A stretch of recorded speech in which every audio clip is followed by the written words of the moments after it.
Hello YouTube, iFixItAll here, Team iFixItAll. Let's see what time it is. Let's see. That's my 2 o'clock rock. And over there is my 3 o'clock rock. About 2:45.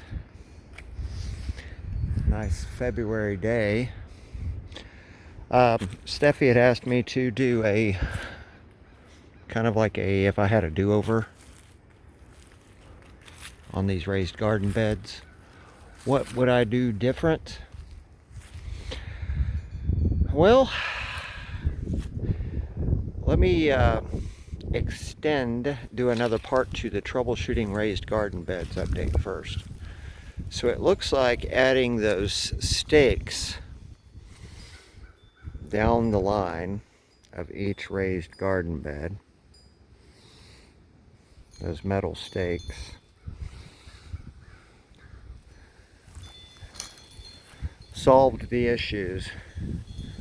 I didn't know what I didn't know at the time, but there is a series of troubleshooting raised garden beds that if you guys do this yourself, you were warned, but those hoops will literally push this bed uphill, this bed downhill, this bed uphill, that one downhill, and so on and so forth. Well, you saw in the previous videos how I had to remedy that, and it looks like everything's staying put. This has been established long enough to where I believe everything is fine. I'm looking down the edge of the raised garden bed. If this one were still in trouble, that wall would be getting pushed that way, and it's staying up. So all is well. Hope the wind isn't killing this video. Everything is staying put, so that's how I've got to deal with these. And there's still a tremendous amount of effort going on, because this hoop right here is still trying to push this whole bed uphill. Because look at the strain on that one post right here.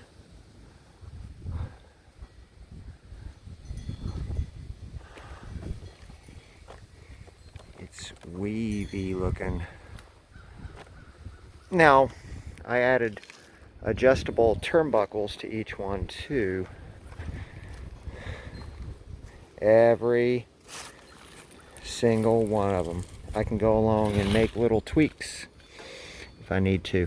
I can come and check the slack and adjust if necessary. That's loosening. That took up any slack. That one feels okay. I'll take up a little bit on that. But what I do is I just go along and check on these once in a while.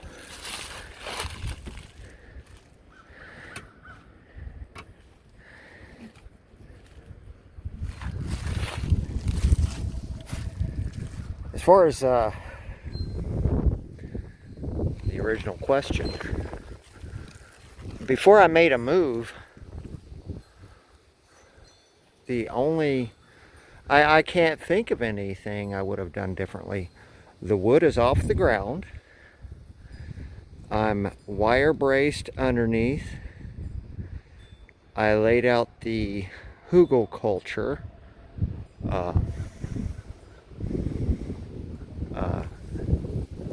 materials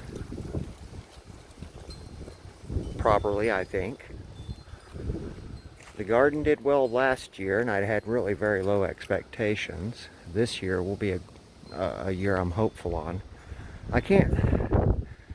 There's one thing, and due to how my driveway is arranged with respect to how the yard is, I wish that all of these beds were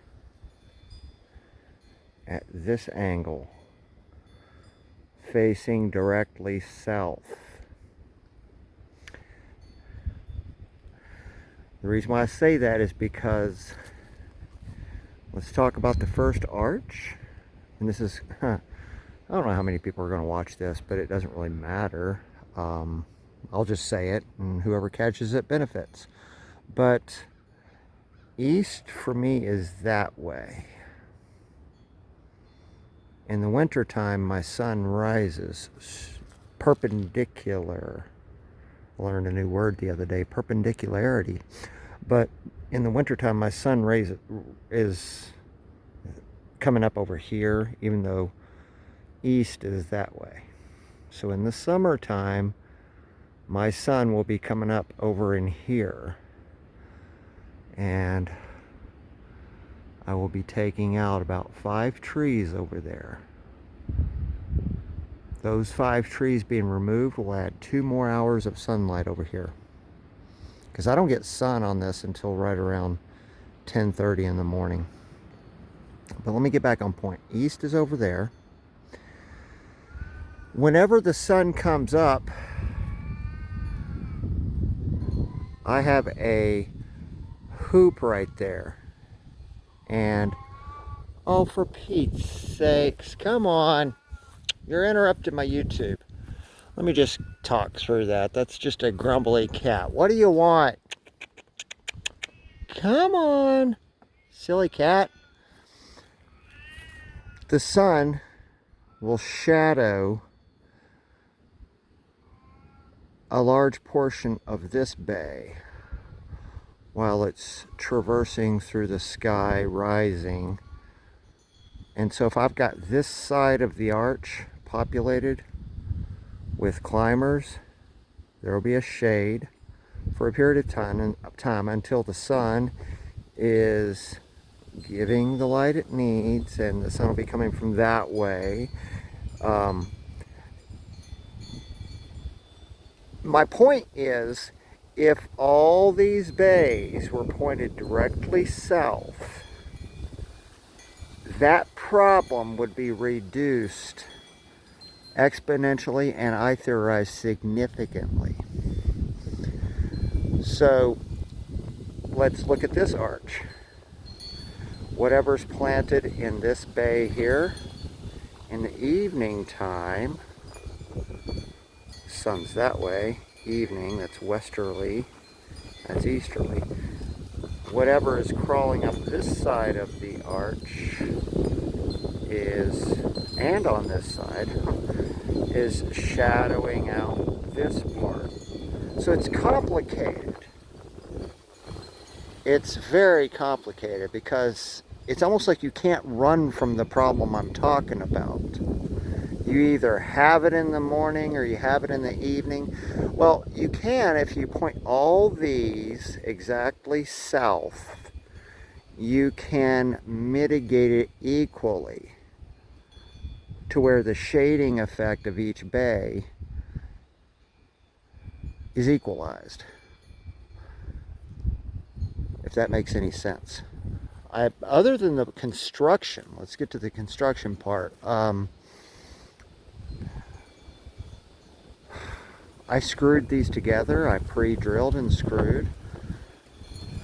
I don't think there was any errors in that. I don't have heavy equipment. I just got shovels and a rotiller. How to build them, I can't think of any regrets. I think putting the hoops on the inside of the raised garden bed was the smartest choice, because I was going to put them on the exterior. Having them on the interior puts them within reach of plants a lot easier. Although it does reduce your ability to do any future rework or maintenance per se by hiding a huge portion of the hoops in the dirt. I'm trying to look for any regrets, because if I had had one, I'd already vocalized it. Building them and getting them even wasn't too hard. It's just a string and a shadow stick, Getting them squared up wasn't trouble at all. Now the only thing I got in my list of things to do is the plastic topper that I have, which is keeping a lot of rain off of the woodwork. I think what I'm going to do is nail down shingle on top of the plastic. I'm going to nail down shingle along the perimeter and let the excess kind of melt over, you know, heat, fold, let the sun do its job. I can't think of any regrets. Everything is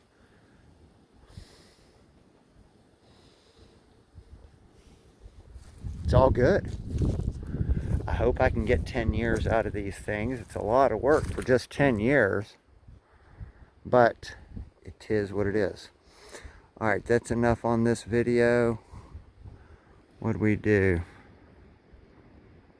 11 or so minutes. All right, guys, you have a great rest of your day. See ya.